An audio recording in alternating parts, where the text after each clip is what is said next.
What it do, comic babies? I'm Bunkmaster B, and at the time this video is coming up, I have just returned from my trip to Vermont. For more about that, see last week's video. And being in Vermont, I'm going to be kind of away from my space, and this video is going to be a little bit different.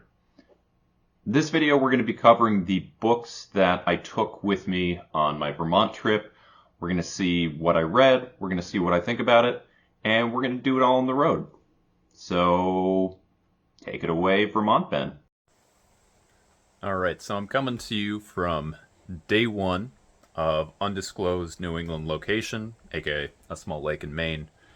And we did a little bit of reading yesterday. Yesterday was a good day. Flew in, took a bus up, met up with my grandparents, got to see them, which was nice. It's been a few years on that.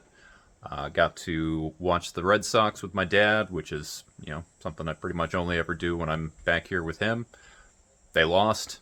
Happens. Like I said, we got to do some reading. So we're going to go ahead and talk about it right now. It'd be pretty tough to film any kind of overview stuff while I'm here. So I'm going to show you. We did the bunker. We'll see some B-roll. But way more interesting than looking at me with this. Let's check out what we're seeing out here. So, like I said before, I was it's been a few years since I've read The Bunker, and I was planning on doing Volume 2, and then there was enough that I didn't really remember that I went. I just brought both Volume 1 and Volume 2 with me, and book is still great. It's a fascinating mystery box where there's this whole question of future selves talking to past selves. How much do you trust? Who's being manipulated if you can't see exactly who's doing it? Is it really yourself that's going there?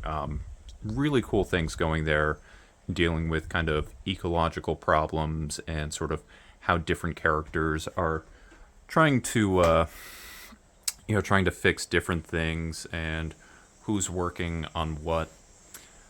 One thing I sort of forgot about, and maybe it's just that we're sort of more conditioned to see things like this now, but the story follows a group of 5 different characters, 3 guys, 2 women, and this book fails the Bechdel test pretty hard. Maybe it's just because I'm only through the first 9 issues right now, but there's anytime the women are talking about it's always in context of their relationship with the guys, what's going on with the guys and things like that. Not that they don't have their own stories, not that they don't have their own things that are going on, but that was kind of one of the things that I was noticing. But still, fascinating story, really sort of heady concepts dealing with time travel and sort of unreliable narrators and different things like that, which I'm really, really liking. As big a concept and things like that that's going on, it's actually still a page turner.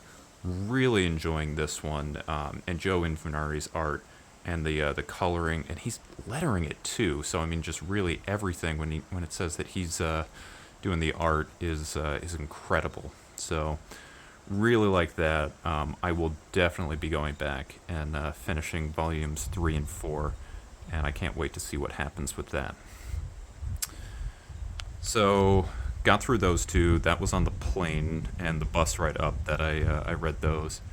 And then I also read through Volume 2 of Tom Taylor's Nightwing. And that was really cool. It started off with issue 93? 89?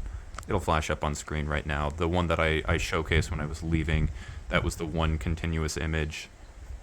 And it was the Get Grayson arc where there's a hit that's being put out on Dick where he needs to kind of navigate how his sort of secret identity is in the public eye right now, and has a hit against him for his committing the money to try and fix Bloodhaven, not by beating up bad guys, but actually, from a socioeconomic standpoint and trying to address issues of homelessness, about unhoused homelessness, drug use, and things like that, and providing different opportunities that aren't just sort of beating up guys who are committing crimes, but trying to give safe places for people to live and to be.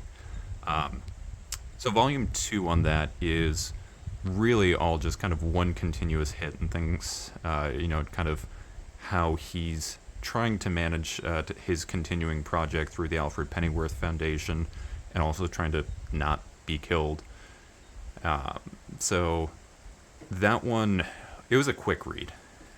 If I'd been reading it outside of that one issue that I picked up in that, I don't know how much I would have enjoyed it, just because, I mean, it's fast. It's, all very actiony. I think I got through the trade and pretty quickly, and really fun read, but definitely would have kind of left me wanting more if I'd been reading that issue to issue, unlike volume 1, where just a real breadth is happening, kind of setting things up. So excited to check out volume 3. Also was reading through Moonwitch Spider King. I got through the first 2-ish chapters on that, which doesn't sound like a whole lot, but again, big old thick boy fantasy novels with small text. There's a fair amount going on there. So I went through this book originally in audiobook, so I still haven't passed where I was there, but kind of nice getting introduced to the character's background and everything like that, and just kind of excited to keep going from there. But that's what I got today. All right, so we're coming to you from day 2-ish or so, kind of reading day 2. It's Wednesday morning right now, so did a little bit more reading. We're going to talk about what we actually read. We're going to kind of walk around. I'm back in Vermont at this point, so we're going to do a little forest walk, one I used to do as a kid all the time. And we're going to do that starting to talk about Granite State Punk. So Granite State Punk, like I talked about in the initial reading list when I was going over the things that I was bringing with me, is a one-shot. I believe it was originally self-published. It's out by Scout Comics now, and it's about a guy going back to his parents' house in New Hampshire, which is known as the Granite State, where not a whole lot changes. There's some pretty serious problems going on with the city.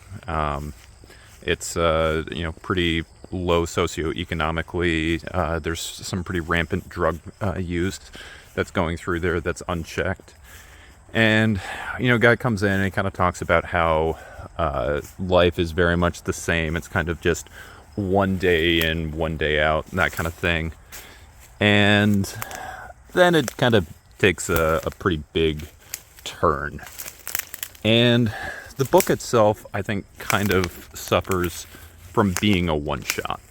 I admire them for trying to tell a whole self-contained story, but if you're going to do that in a one-shot, you got to kind of, pick your shots. You got to know what you're covering there. And really, for what they were doing with this one, I think they needed at least a mini-series. You probably could have even done it in like 4 issues or so, but realistically, give it a little bit of time to breathe. It starts off well enough, kind of the mundaneness of small town life and everything that's happening there. That part was really cool. I liked that. I recognized some of that, having grown up in a small town where, things don't really change. And then it takes a pretty big turn and introduces elements of witchcraft, and it starts getting into secret societies and things like that. I'm into all of that. I love the sort of thing we've been seeing with comics a little while, where small town with a secret. I'm here for all of that. What I'm not here for is cramming all of that into one shot where you just get some talking heads exposition lore dumps kind of thing. That's where I have some issues. So there's some cool ideas that were happening with it, but because of the format of the one shot, you get into a talking head like, oh, well, let me explain it to you. And you get just them, dumping, here's all of this, here's how all of these crazy things are happening. And then you get a character remembering things that happened before, and here's all these things I remember that we didn't see before. And there wasn't any kind of like hints about it along the way. It just sort of happened. All the while, art was really cool. And like I said, there's some really neat ideas that are happening there that I really liked. But as a one-shot, it didn't quite hit for me. It almost felt like this was sort of a proof of concept that they came up with to sort of pitch, like, this is the miniseries we want to do. If that's the case, if they go back to this and try and expand it, I'm totally here for it. As a one-shot, I felt like it was a little bit lacking. Still a cool read, still love the art, and, you know, there was a lot that sort of felt very true to life, and I enjoyed it overall. And then the other thing I read is I got through the Volume 3 of Nightwing by Tom Taylor and Bruno Redondo. That one, so I'll start. It was good. It was great. You know, everybody knows that series is really good. Where I kind of had a little problem with that is it felt very wish-fulfilling in a way that I thought the series hadn't previously. So Volume 1 of that, you know, sees Dick try and go about solving the problems in Bloodhaven in a non-traditional way. Instead of going out and beating up a drug pusher or a pimp, or, you know, put in any sort of low-level criminal and then, you know, have it lead up to sort of your big cost and big bad. It was him actually trying to systemically stop a lot of the problems that were happening there. And I thought that was really interesting, because way too often, you know, superhero comics right now are guy in costume beats up, you know, random thug. Rinse, repeat. And this was doing something new. And I thought that was a little challenging. I thought that was interesting, and I wanted to see where they went with it. Volume 2 was kind of one extended action sequence of, you know, the hit trying to come in on Dick Grayson. So I get how that's going to be not, you know, really pushing the story forward. That's mostly just sort of action all happening. This Volume 3, and again, I want to say it was still good. I still really enjoyed it, but it was a little disappointing because it sort of goes back to traditional superheroics. It's a little bit tropey, and it was very wish-fulfilling. So it's still continuing that idea that you're going to be, you know, tackling, you know, these problems, not on a, you know, beat up the bad guy and every, you know, crime is now better, but, you know, the systems in place and things like that. And so there's like one issue where it turns out that, you know, bad policing is obviously a problem that we've seen, you know, all over. You know, good policing good, bad policing bad. And what we see from that is, you know, basically, you know, there's one issue where the entire police force is caught and recorded, and oh ho ho, we don't, you know, too bad there wasn't a recording. Oh wait, there was. Oh, they were all masked. Oh, we identified them all. Where it was like, look at all of these things, and it was very neat and tidy, you know, kind of putting a bow on, you know, here's how we take down the ills of society. And we've seen a lot of that the other way, where again, very neat and tidy. You know, I'm going to push this guy who's, you know, or I'm going to, you know, beat up this guy who's doing a breaking and entering, and I saved the little granny who and got her purse back. You know, that sort of thing we've seen time and time again. I thought this series was going to do something different. And really, it felt a lot of that sort of, you know, superhero comes in and saves the day, neat, tidy bow, and just kind of push the other way. And maybe that's just sort of what you get when you're dealing with a mainstream comic. There's only so much that they can really sort of tackle. But after Volume 1, I really thought that it was going to be pushed more. And all of this has felt very convenient. And it's cool. It's, you know, I kind of equate, you know, big two superhero comics, most of them is like kind of eating a candy bar. Like, it feels really good while you're doing it, but most of the time, it's not going to necessarily keep you satisfied, keep you full, keep you with you a long time. While you're reading the books, it still has an amazing sense of action. Bruno Redondo's, you know, his action sequences are, you know, fantastic. They're visceral, they're moving. The colors by Lucas, name flashing on the screen right now, just give it such a distinctive look. And Taylor tells a really compelling story that kind of pushes things through. But Blockbuster, the main villain, he's just a reskin of the Kingpin. And I don't know. I want this series to be better than it is. And that's no necessarily fault of the series itself. That's more of my expectations with it and kind of what Volume 1 set me up for. But I'm hoping that we get somewhere along with that for Volume 4. So that's what I've read now. I'll check back with you tomorrow. All right, so coming to you here on Thursday, day 4 of the trip, and last full day I'm going to have here. Coming to you after just finishing a hike. Beautiful views. Nice decent hike, not a day hike, kind of just an afternoon one. And I am so happy to report I have finally started reading Usagi. After, spending my basically entire comic reading career hearing Usagi's one of the classics, you gotta read it. I finally started. I got through the first trade paperback, or the original first 10 issues that Usagi was printed in. It's great. You don't need me to tell you about that. You guys already know. But one of the things that struck me that I don't know that I really necessarily appreciated until I started reading it myself is that, everybody knows it's a world of anthropomorphic animals. Usagi is himself a rabbit. It's what the word Usagi is. But really that has no bearing on the story whatsoever. It does not kind of play a part at all. There's not even really a distinction necessarily where, they're sort of a rabbit tribe and they have different relations. It's just a whole bunch of animals interacting with each other. Usagi hangs out with a rhinoceros. He does honorable duel with a warthog, and it all just kind of goes there. It is very, very much a traditional samurai story, kind of a traditional Tokugawa shogunate era manga that you would read that just happens to feature small animals. And it's great. First volume is a lot of sort of small snippets of his stories as a wandering ronin. You get a few characters that kind of, come in and out of the story a little bit for those first ones.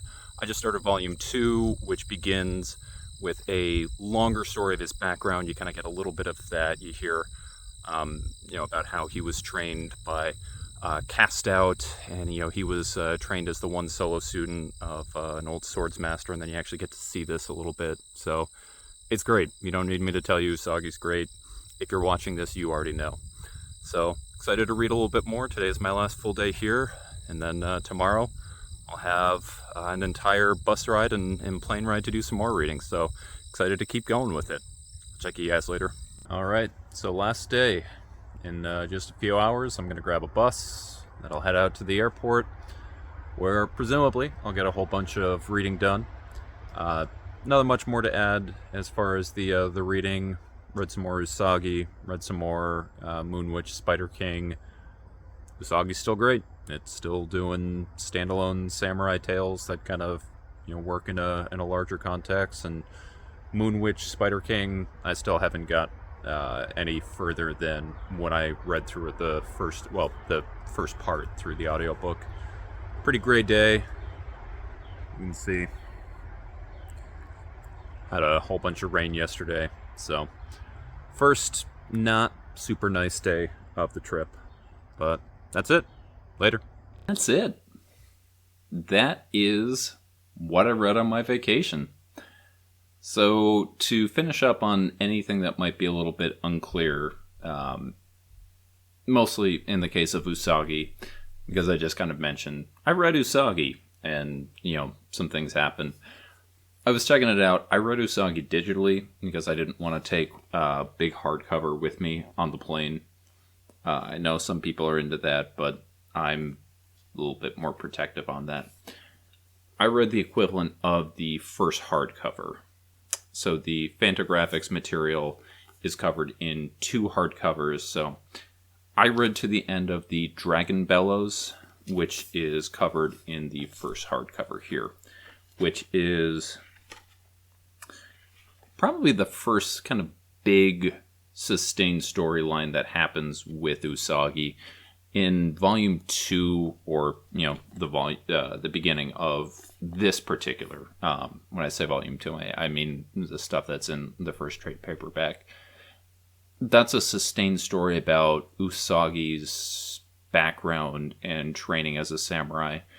But as far as a sort of bigger storyline that happens more than that, Dragon Battles is kind of the first sustained storyline. So I finished the first hardcover in the 2 hardcover set.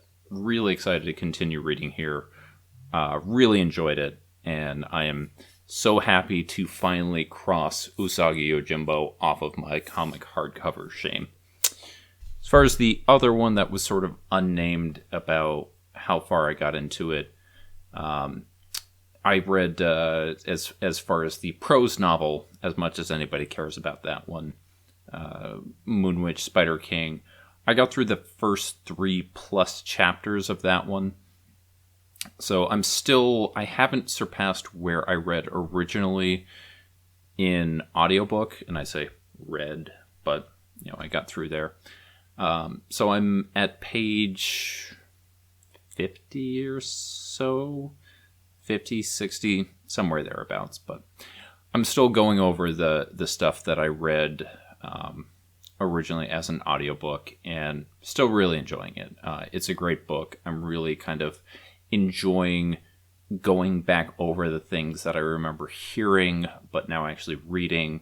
So, loving the book. Really excited to keep going there. But that's my reading material. So, I turn it back on you guys. Of the stuff that I mentioned here, have you read any of it? Do you Usagi is obviously the biggest book that I got people commenting on, and people finally excited that I read it. And I get it. I referred to it as my comic secret shame at the beginning, where, Usagi is one of those books I never read. But I'm curious, are there any other books that I mentioned that I read that you have read, that you have strong opinions on? Obviously, Nightwing is one of the biggest, most popular franchises at DC right now. Is that one that you absolutely love? How about The Bunker? Do you remember reading that when it first came out? Have you read it now? Do you have strong opinions about that? Want to hear about that? Are you that one other person who read Granite State Punk and you think that my take on it is super silly? Love to hear about it. Any of these books that I've talked about, please talk to me down in the comments, because I'm so happy that I read this. I'm so excited. I want to hear what you guys have to say. But for that, I've been Bunkmaster B. You all have been amazing. I'm back home, so I'll catch you next time.